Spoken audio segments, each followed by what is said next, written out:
नमस्कार दोस्तों, संतों की बात अलग होती है। संत किस रूप में कहाँ कैसे मिल जाएं, कोई नहीं जानता।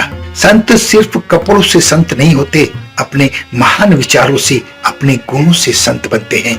ऐसी ही एक कथा जो रविदास जी और कर्माबाई की कथा है, मैं आज आपको सुनाने जा रहा हूँ। रविदास जी की शिष्य कर्माबाई की प्रसिद्धि दूर दूर तक फैल गई थी। दूर दूर से लोग और संत उनसे मिलने आते थे। ऐसे ही एक महापुरुष कर्माबाई से मिलने आए और कहने लगे, कर्माबाई, तुम्हारे यहाँ श्री कृष्ण भोजन करने नित्य प्रतिदिन आते हैं, तुम भगवान का भोजन कैसे तैयार करती हो? इस पर कर्माबाई ने सीधे सीधे जवाब दिया, प्रभु का स्मरण करती रहती हूँ और उनके लिए भोजन बनाती रहती हूँ। प्रभु को खिचड़ी पसंद है, इसलिए मैं ज्यादातर खिचड़ी ही बनाती हूँ। स्मरण करते करते भोजन जब तैयार हो जाता है, प्रभु पधारते हैं, मैं परोस कर उनको खिला देती हूँ और भगवान प्यार से भोजन करके जाते हैं। तब उस महापुरुष ने कर्माबाई से कहा कि तुम्हें भोजन से पहले स्नान करना चाहिए। जिन लकड़ियों से भोजन बना रही हो उनको धोकर पहले सुखाना चाहिए, तब आग में जलाना चाहिए। सुबह उठकर सारे घर में गोबर का लीप करना चाहिए, तब आपको भोजन तैयार करना चाहिए। आपको शुद्धि का विशेष ध्यान रखना चाहिए। कर्माबाई हैरान हो गई कि अरे, ये बात तो ठीक कर रहे हैं और मैंने तो आज तक ऐसा किया ही नहीं। इस पर कर्माबाई चिंतित हो गई, उसको गिलानी होने लगी और कर्माबाई ने दूसरे दिन यही किया। सारे घर में गोबर का लेप किया, स्नान किया, जिन लकड़ियों में भोजन बनना था उनको धोकर सुखाया, चौके की सफाई की, बर्तनों की अच्छे से सफाई की, फिर भगवान के लिए भोजन तैयार करने लगी। भगवान का स्मरण करने लगी। भोजन तैयार होता रहा, लेकिन इन सारे काम करने के बाद, लेप करने के बाद, शुद्धि करने के बाद, नहाने के बाद, लकड़ी को धोने के सुखाने के बाद कर्माबाई को भोजन बनाने में देरी हो गई। भगवान कृष्ण आए तो उस वक्त भोजन तैयार नहीं था। उन्होंने प्रभु से क्षमा मांगी कि प्रभु बस अभी तैयार किए देती हूँ।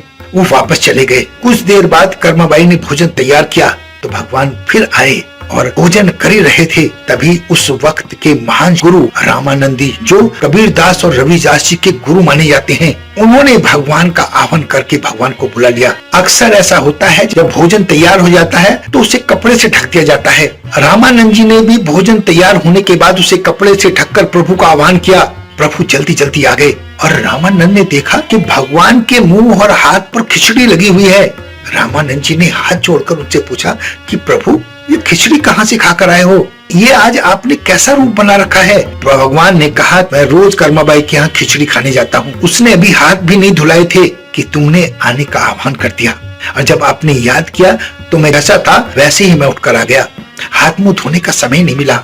ये सुनकर रामानंद जी दंग रह गए कि कर्माबाई के यहाँ रोज भगवान खिचड़ी खाने जाते हैं।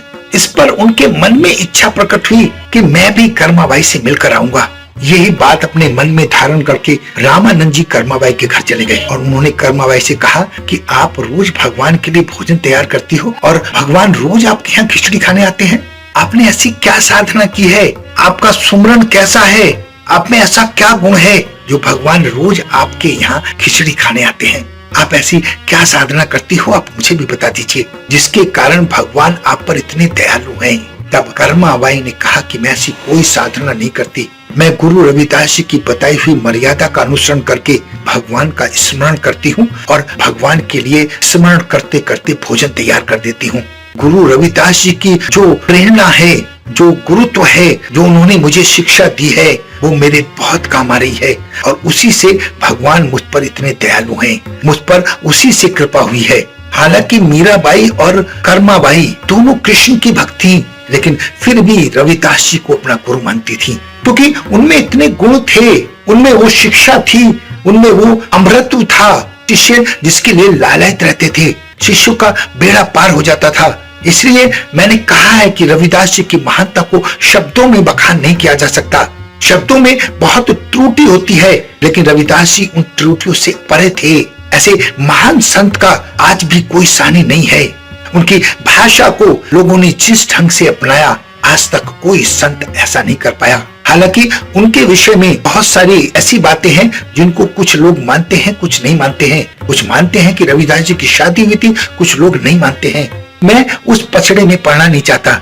मैं उनकी महानता को जन जन तक पहुंचाना चाहता हूं, उन लोगों तक पहुंचाना चाहता हूं जो रविदास जी के बारे में जानते नहीं हैं। रविदास जी के लिए मेरा ये मिशन एक दिन अवश्य पूरा होगा। और आपसे मेरा अनुरोध है कि अगर आपको ये कहानी अच्छी लगे तो दूसरों को जरूर प्रेषित करें। मैं आपका सदैव ऋणी रहूंगा।